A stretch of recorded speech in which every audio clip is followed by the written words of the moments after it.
할렐루야. 우리 성도님들하고 인사 나누겠습니다. 한 주간 잘 보내셨습니까? 앞뒤좌우로 인사하겠습니다. 주의 이름으로 사랑합니다.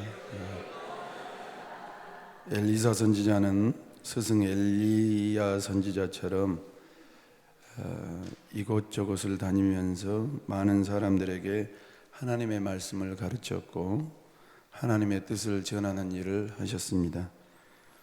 수넴 지역도, 오늘 본문에 소개된 수넴 지역도 그런 곳 중에 한 곳이었습니다. 어느 날 엘리사는 자신의 종 게하시를 데리고 수넴이라고 하는 지역을 지나가는데 귀부인이 나타났습니다. 귀부인이 나타나서 하시는 말씀이 자신의 집에서 엘리사와 종을 접대하겠다라는 것입니다. 그래서 따라갔더니 아주 극진히 잘 접대를 하는 것이었습니다. 그것이 이연이 되어서 그 이후로도 왕왕 접대를 받았습니다. 그런데 그 여인의 신앙과 자세가 좋아서 얼마나 믿음이 크셨던지 이 선지자에게 자기 집에다가 방을 드리고 또 남편에게 말을 해서 침대와 책상, 의자와 등잔대를 두어서 쉬시기도 하고 자기 댁에서 설교도 준비하실 수 있도록, 말씀도 보실 수 있도록 그렇게 조치해 주었습니다. 이렇게 관계가 형성되어지고 또 수넴 여인의 가정에 출입하면서 엘리야와 게하시에게는 고마운 마음이 들었던 것 같습니다. 매번 최고의 융숭한 대접을 받은 엘리사께서 종 게하시에게 하루는 여쭤보는 거예요. 이 가정에 무슨 애로가 있는지 나에게 좀 알려주면 좋겠다. 그랬더니 게하시가 눈치가 빨랐던지 살펴보니까 남편 되시는 분의 연세가 많으셔서 이 여인에게 아이가 없는 것 같습니다라고 보고를 했습니다. 그 말을 듣자 여인을 불러서 수넴 여인을 불러서 즉시로 엘리사가 내년 이맘때가 되면 아들을 낳을 것이다라고 대책 없이 약속을 해버리는 겁니다. 그러자 수넴 여인이 나는 아들이 필요가 없습니다. 그리고 선지자님께서 그렇게 말씀해 놓으시고 나중에 아들이 혹시 안 생기면 어찌시려고 그렇습니까? 라고 정중하게 거절을 함에도 불구하고 엘리사 선지자는 내년 이맘때가 되면 아들이 있을 것이다 라고 약속을 하셨습니다. 그 내용이 열왕기하 4장 17절로 20절 말씀인데요. 같이 한번 보시죠. 시작. 여인이 과연 잉태하여 한 해가 지나 이때쯤에 엘리사가 여인에게 말한 대로 아들을 낳았더라. 그 아이가 자라매 하루는 추수꾼들에게서 나가서 그의 아버지에게 이르렀더니 그의 아버지에게 이르되 내 머리야 내 머리야 하는지라. 그의 아버지가 사환에게 말하여 그의 어머니에게로 데려가라 하매 곧 어머니에게로 데려갔더니 나까지 어머니의 무릎에 앉아있다가 죽은지라. 그러니까 엘리사가 예언을 해드리고 그리고 아까 말씀드렸던 17절 말씀을 보면 1년이 딱 지나고 나니까 아이가 그 여인의 손에 있는 겁니다. 그리고 그 아이가 잘 자라요. 그런데 하루는 아이가 타작마당에 놀러 갔던지 아버지 있는 곳에 놀러 갔던지 가보니까 얘가 열병이 들었는데 어찌인지 몰라도 자꾸 머리가 아프다라면서 아버지가 감당을 못하겠으니까 어머니에게로 데려다 주라고 어머니 무릎에 눕혀놨는데 반나절 정도는 그냥 있는 것 같더니 애기가 시름시름하고 죽어버리는 겁니다. 이 대목에서 우리는 이 여인의 참 기가 막힌 사연 가운데 몰입할 수가 있습니다. 그래서 본문의 제목을 굴곡의 땅에서의 감사라고 적었는데 수넴이란 지역은 그 그 이름이 히브리어로 굴곡의 땅이라는 뜻입니다. 여호수아 10장 말씀에 보면 이사갈 지파의 성읍이었다라고 말씀하고 있습니다.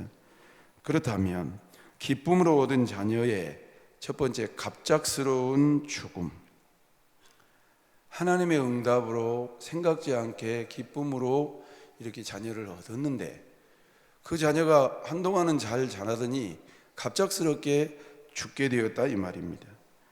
나이 많은 남편을 둔 여인으로서 또 하나님의 종을 통해서 얻은 자녀인데 그렇게 귀하게 얻은 아이인데 얼마나 참담했을까. 그러나 수냄 여인은 이 아이의 죽음을 통해서 열왕기하 4장 21절로 22절 말씀을 보니까 어떻게 행동을 했냐면 같이 한번 보십시다. 시작. 그의 어머니가 올라가서 아들을 하나님의 사람의 침상 위에 두고 문을 닫고 나와 그 남편을 불러 이르되 청하건대 산 한 명과 나귀 한 마리를 내게로 보내소서. 내가 하나님의 사람에게 달려갔다가 돌아오리이다 하니. 그러니까 아이가 시름시름 반나절 있다가 갑자기 죽으니까 얼마나 당황스럽겠어요. 그러니까 그 축 처진 아이를 데리고 어디로 갔냐면 그 당시에는 엘리사가 집에 없었나 봐요. 엘리사가 평상시에 자기 집에 오면 묵은 그 방으로 문을 열고 그 테이블 위에다가 침대 위에다가 아이를 올려놓은 겁니다. 하나님의 사람의 침상 위에 두고 문을 닫은 다음에 그녀는 하나님의 능력으로 태어나게 하셨으니까 하나님의 능력으로 다시 살아날 것을 믿으면서 그냥 덮어놓고 한 게 아니고 그 남편을 찾아가서 청했습니다. 그리고 남편에게 말하기를 나에게 종을 한 사람 붙여주시고 나귀 한 마리를 내게로 좀 보내주시면 내가 얼른 가서 하나님의 사람 엘리사에게 달려갔다가 좀 오면 어떻겠습니까? 라고 요청을 한 겁니다.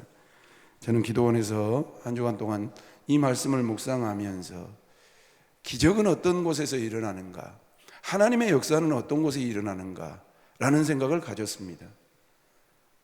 우리는 주의 몸된 교회를 섬깁니다.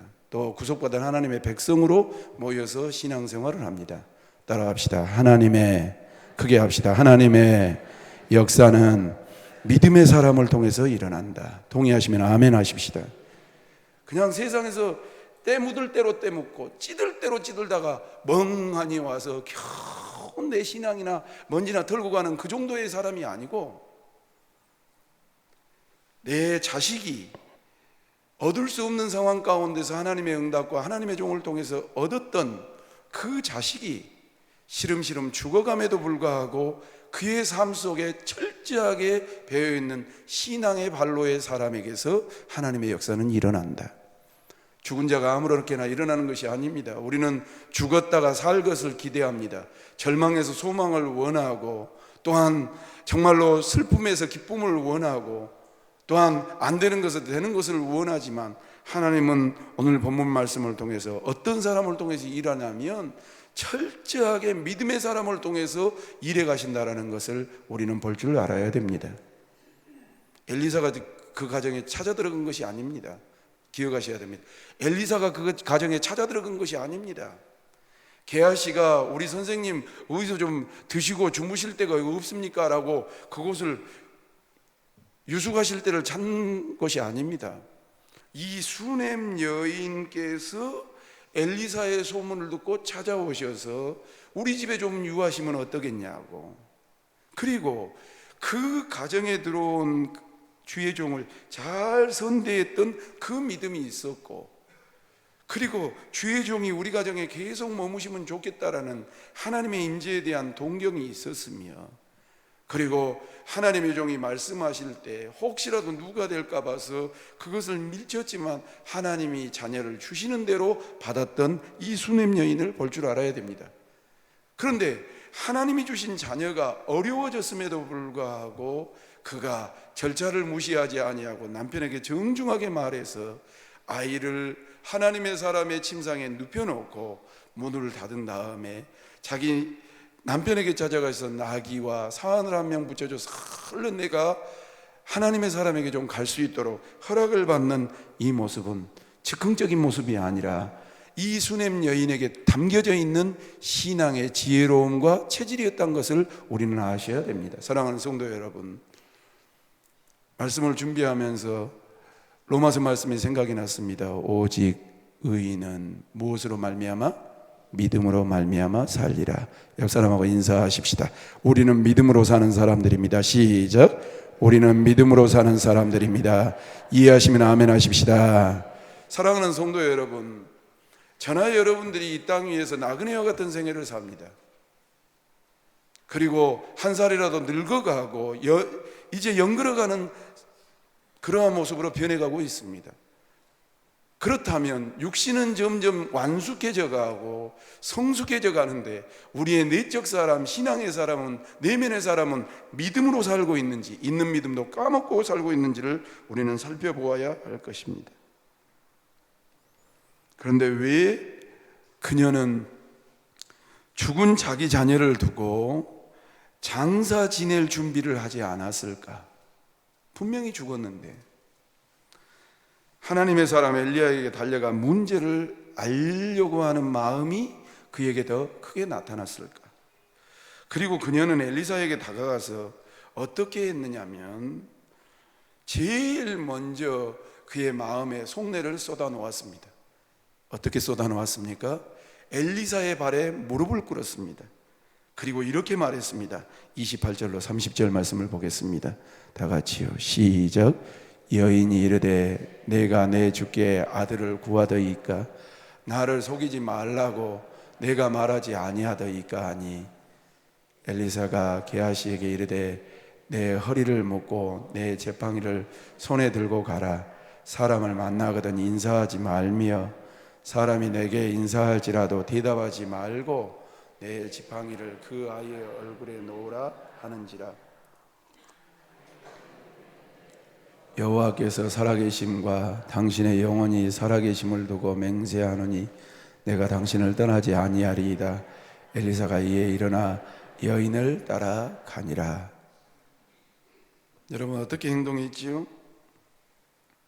절박한 심정으로 무릎을 꿇고 엘리사를 떠나지 않겠다고 말하면서 내가 자식을 구한 것이 아니라 하나님이 자식을 주겠다고, 선지자께서 자식을 주겠다고 말씀하신 것 아닙니까?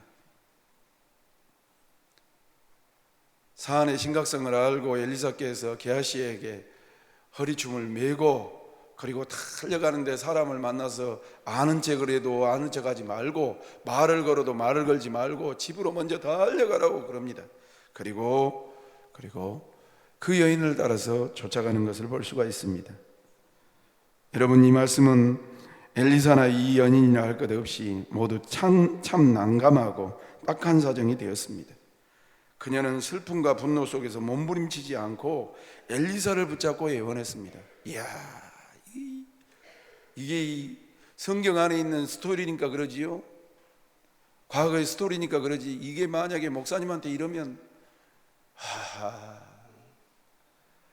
내가 우리 집사님이나 우리 권사님들에게 의해서 손지가 났든지 아들, 딸이 낳았는데 그 아이가 하나님의 주의 종의 말에 따라서 아이를 낳았고 그리고 출산을 해서 잘 기르고 있다가 갑자기 죽었는데 시신을 죽었다고 소식이 와서 내 발목을 붙잡고 살려달라고 그런다면 도대체 이걸 어떻게 해야 되는 거?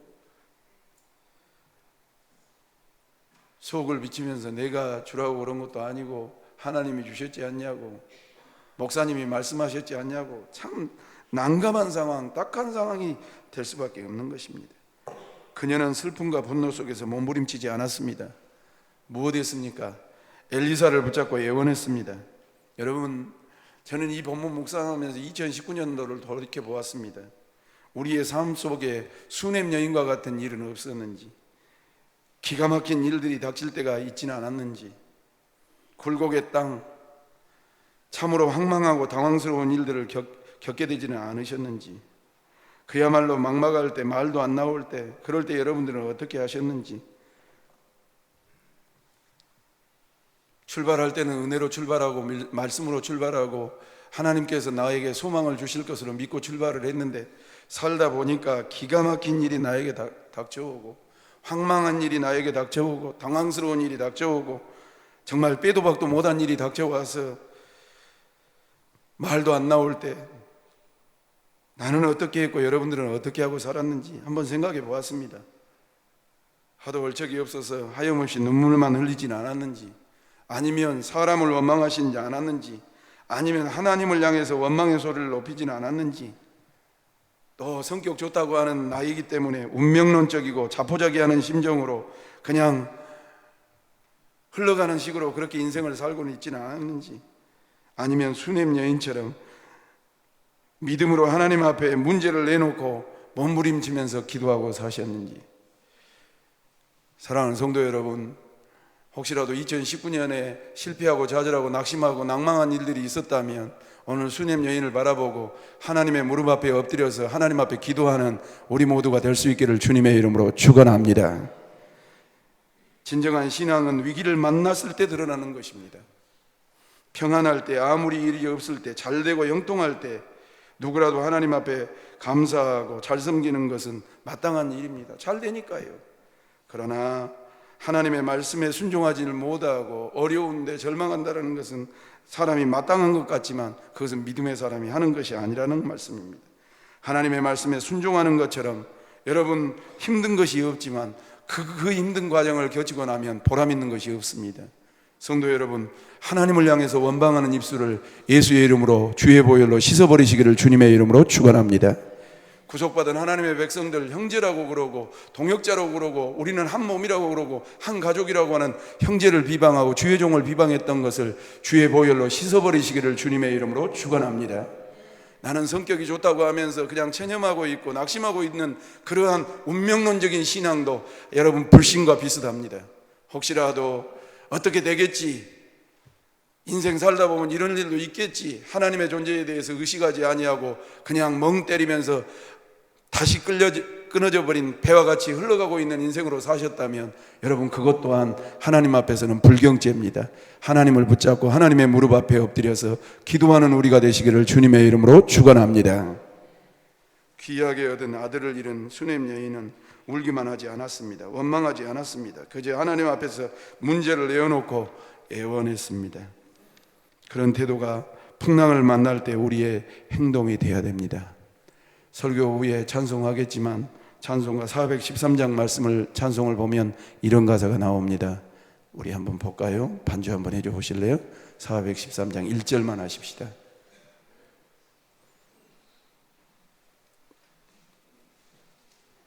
내 평생에 가는 길 순탄하여 늘 잔잔한 강 같은지, 생에 가는 길 순탄하여 늘 잔잔한 강 같은지, 큰 봉 바라 무섭고 어렵든지 나의 영혼은 늘 편하다. 내 영혼 평안해.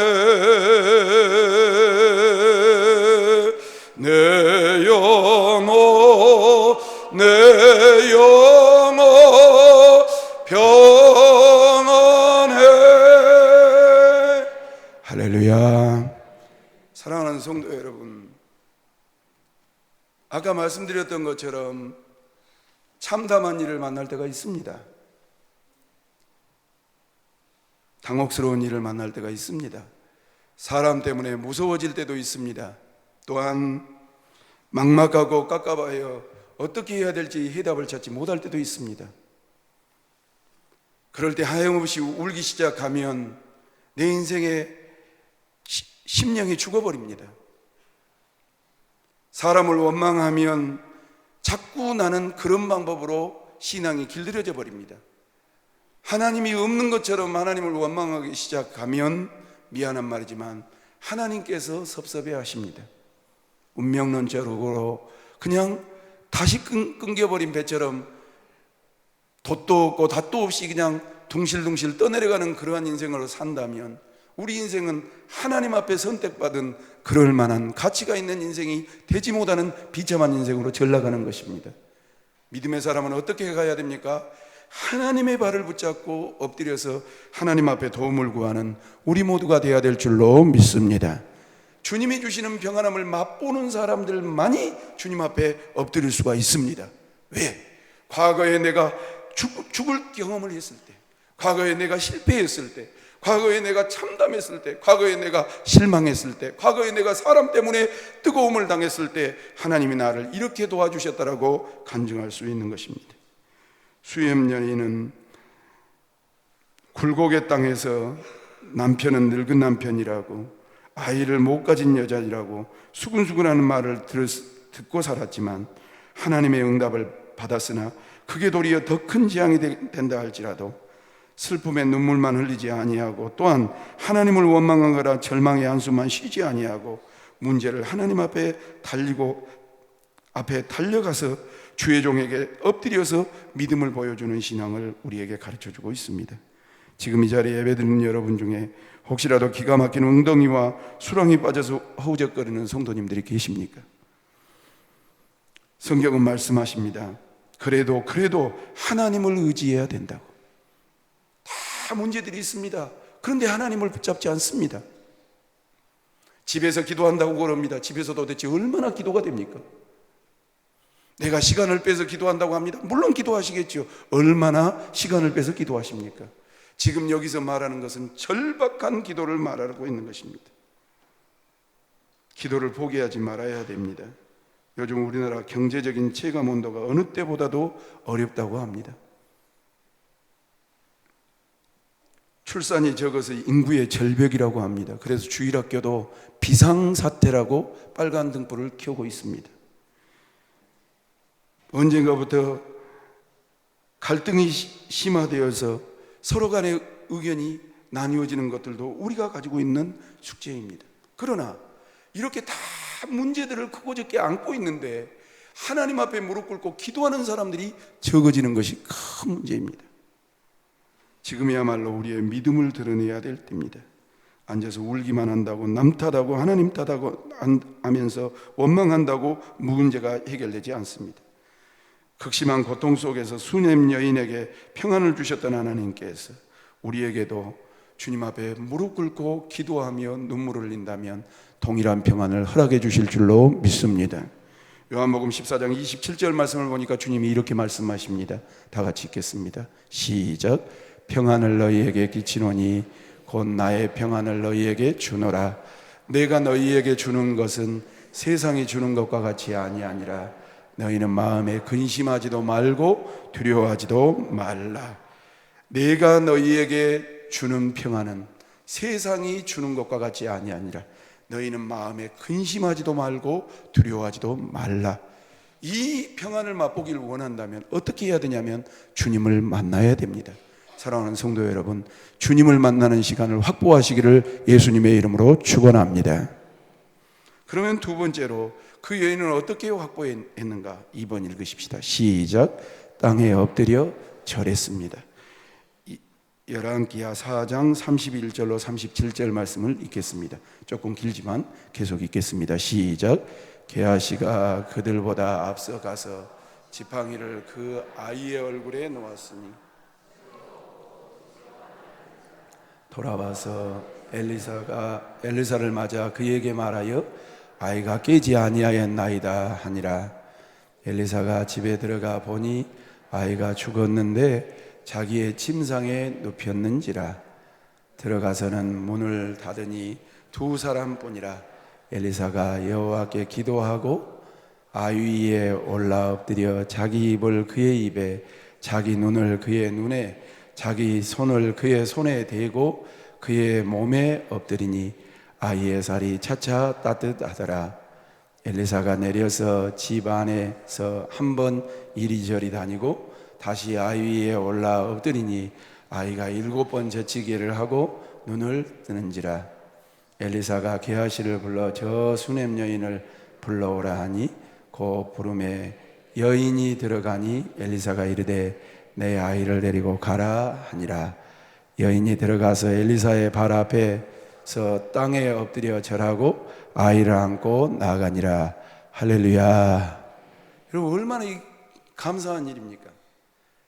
31절부터 37절 말씀을 보니까 무슨 내용입니까? 먼저 보낸 게하시가 열심히 달려가 보니까 아이가 죽어 있는 겁니다. 시신을 침대에다 눕혀놓고 문을 닫아놨습니다. 흔들어 봤든지 이 맥을 짚어봤겠죠. 살아나지가 않는 겁니다. 죽었습니다. 여러분, 그리고 여러분들은 이 본문 읽으면서 어떤 생각이 들죠? 저는 이런 생각이, 주술적인 행위 같다는 생각이 듭니다. 34절 말씀을 보니까 그 아이 위에 올라 엎드려 자기 입을 그의 입에, 생각해 보십시오. 죽어있는 애기 위에다가 이 입을 맞추고, 그리고 자기 눈을 그의 눈에, 애기 눈에다가 맞추고 자기 손을 그의 손에 대해서 그 몸에 엎드렸으니 아이의 살이 차차 따뜻하였더라. 따뜻해지면 다행이지만 만약에 그렇게 했는데 안 일어나면 어떻게 될 것 같습니까? 그런데요, 이게 주술적인 행위로 생각하고 제가 주석을 찾아봤더니 뭐라고 나오는지 아십니까? 자, 따라합시다. 배운 대로, 크게 합시다. 배운 대로 행한다. 열왕기상 17장 말씀에 보면 스승이었던 엘리야 선지자께서 어린아이를 살리는데 이렇게 살립니다. 17장에서는 이렇게 자세하게는, 열왕기상 17장에서는 자세하게 나오지는 않지만 엘리사 선지자가 그것을 본 겁니다. 사랑하는 성도 여러분, 목사가 기도할 때 성도들이 기도하고, 부모가 기도할 때 성도들이 기도하고, 부모가 기도할 때 자식들이 기도하고, 자식들이 기도해야 손자들이 기도한다는 사실을 깨달아 하시기를 주님의 이름으로 축원합니다. 주술적인 행위로 생각하고, 사람을 살리는데 왜 그 시신 위에 올라가가지고 그렇게 행동을 했노? 왜 갑자기 이렇게 엘리사 선지자가 이상한 행동을 했을까? 성경 안에 이런 내용이 담길 수가 없을 텐데, 그리고 주석을 쭉 찾아보니까 스승이었던 엘리야 선지자께서 아이를 살릴 때 꼭 이 방법으로 살렸는데 열왕기상 17장에서는 그 내용이 자세하게 기록되지 않았지만 열왕기하 4장 말씀에는 구체적으로 설명해놨다고 기록한 것을 보았습니다. 수넴 여인의 간청대로 믿음대로 하나님이 응답해 주셨습니다. 그리고 엘리사 선지자도 하나님께서 주신 아들이기 때문에 하나님 앞에 간절히 기도하고 스승에게 배웠던 대로 행동했던 것을 볼 수가 있습니다. 그런데 37절 말씀을 보니까 37절 한번 더 읽어볼까요? 여인이, 시작. 여인이 들어가서 엘리사의 발 앞에서 땅에 엎드려 절하고 아이를 안고 나가니라. 여기 보니까 절하고 했는데 이 세번역 성경을 내가 대조해서 보니까 뭐라냐, 큰 절을 올린 겁니다. 최고의 큰 절을 올린 겁니다. 여인은 엘리사에게 할 수 있는 최고의 경의를 표했습니다. 그 후에야 아이를 데리고 갔습니다. 오늘 우리는 그런 모습이, 그런 감사의 표현이 우리에게 있는지 좀 돌아볼 필요가 있습니다. 오늘 예배 드리고 있습니다. 사랑하는 성도 여러분, 저를 보십시오. 저를 보십시오. 저를 보십시오. 한국교회는 주일날 드리는 예배를 뭔 예배라고 부르지요? 주일 대예배라고 부릅니다. 전통적으로 그렇게 부릅니다. 제가 볼 때 한 70% 이상 성도들이 주일 대예배 한 번 드리면 공예배를 안 드리는 성도들이 우리 교회도 많습니다. 30% 정도만 밤 예배, 수요일 예배, 새벽 예배, 그분들이 돌아갑니다. 한 200 몇십 명. 대예배입니다. 그리고 믿음이 있어서 오신 분들도 계시지만 어렸을 때부터 답습된 성도들도 많고, 또한 믿음이 없지만 예배를 드려야 편해서 교회에 온 성도들도 있습니다. 이렇게 주일 낮 예배, 대예배에 오셨다면 어떤 경배를 드리기를 원하냐면 최고의 큰 절을 드리는 그러한 표현으로 하나님 앞에 경배하고 돌아가시기를 주님의 이름으로 축원합니다. 오늘 자기 자식이 죽었다가 살아난 이 여인의 모습을 보니까 큰 절을 엘리사에게 올렸습니다. 오늘 우리에게 그런 모습이 있는지, 그런 감사가 있는지, 나의 어려움이 사라지기에만 집중해서 나의 문제만 사라지기에 급급해서, 나의 소원이 이루어지기만 급급해서 연연하고 있지는 않은지, 수넴 여인과 같이 땅에 엎드려 큰 절을 하며 감사와 영광을 돌리는 마지막 단계를 잃어먹은 것은 아닌지 한번 생각해 보시길 바랍니다. 사실 우리는 매일 기적 속에 살고 있습니다. 오늘 아침에 눈 뜨는 것도 저는 기적이라고 생각합니다. 어떤 권사님이 그러셨어요. 주중에도 그런 보고를 제가 받았는데 갑자기 남편이 숨이 거친 거예요. 예전에도 한번 그러셨거든요.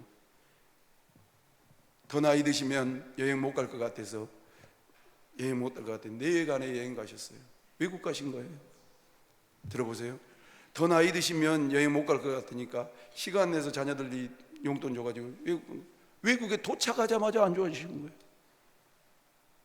한국도 아니고 외국에서 이게 말이 통해야지요. 돌아오고 싶은데 이게 티켓팅이 돼야죠. 겨우 돌아와서 교회에 있다가 말도 못하고 겨우 회복시키셨어요. 그러면서 뭐라 하는 줄 아세요? 한국에서 한 것을 감사한다고. 왜? 말이 통하니까. 그리고 내가 급하게 택시라도 타고 병원에 갈 수 있는 것을 감사한다고. 왜? 외국에서는 어떻게 가야 될지 말이 안 통하니까. 사랑하는 성도 여러분, 이런 말이 있습니다. 내가 헛되이 보낸 오늘은 어제 죽은 이가 그토록 그리던 내일이라고. 우리는 그냥 대수롭지 않게 오늘을 헛되이 보내고 그냥 밋밋하게 보내지만 오늘이라는 시간은 어제 죽은 사람이 그토록 살고 싶어 했던, 그리워했던 내일이라는 사실을 우리는 기억하고 오늘 우리에게 주신 하루하루 1분 1초를 감사하며 사시기를 주님의 이름으로 축원합니다. 군대 갔다 왔던 청년들이 하시는 말씀이 있습니다. 군대를 갔는데 처음 휴가 나왔더니 엄마가 얼마나 좋아하고 또 이게 스킨십을 하는지, 휴가 왔다라니까 엄마에게 있었던 약속 다 취소하고 밥을 지어준다고 그렇게 신경을 쓰더랍니다. 2번째 휴가를 나왔더니 밥 해놨으니까 알아서 먹으라고 그러더랍니다. 3번째 휴가 나오니까 나가서 알아서 사 먹으라고 그러더랍니다. 4번째 휴가 나오니까 또 휴가 나왔냐고 그러더랍니다. 사랑하는 성도 여러분, 우리 마음속에 예수 믿고 구원받는 것 그렇게 혹시 살고 있지는 않습니까? 나에게 주어진 모든 것들이 기적인데 그것에 감사하지 못하고 살지는 않습니까? 여러분은 어떠십니까? 아이의 눈을 뜬 것, 군대 간 아이가 건강한 몸으로 제대한 것, 아침에 나간 자녀와 남편이 집에 돌아오는 것, 다 하나님의 섭리고 도우심이고 간섭이고 은혜인데 감사하고 사는지, 이 험하고 거친 세상에서 아무 일 없이 하루하루 아무 딸 없이 살아가는 것 자체가 기적인데 평생에 가는 길 순탄하고 잔잔한 강 같을 때도 있고 어떨 때는 큰 풍파가 무섭게 일어나서 죽어버릴 것 같은 어려움이 나갈 때도 있지만 하나님이 우리를 보호해 주시고 사랑해 주신 것을 기억하면서 여러분들 안에 있는 모든 어둠의 권세와 불평과 원망을 예수의 이름으로 처멸해 버리시기를 주님의 이름으로 축원합니다. 시편 106편 1, 2절 말씀을 보니까 이렇게 나옵니다. 다 같이요. 시작. 할렐루야. 여호와께 감사하라. 그는 선하시며 그 인자하심이 영원하미로다. 누가 능히 여호와의 권능을 다 말하며 주께서 받으실 찬양을 다 선포하리야.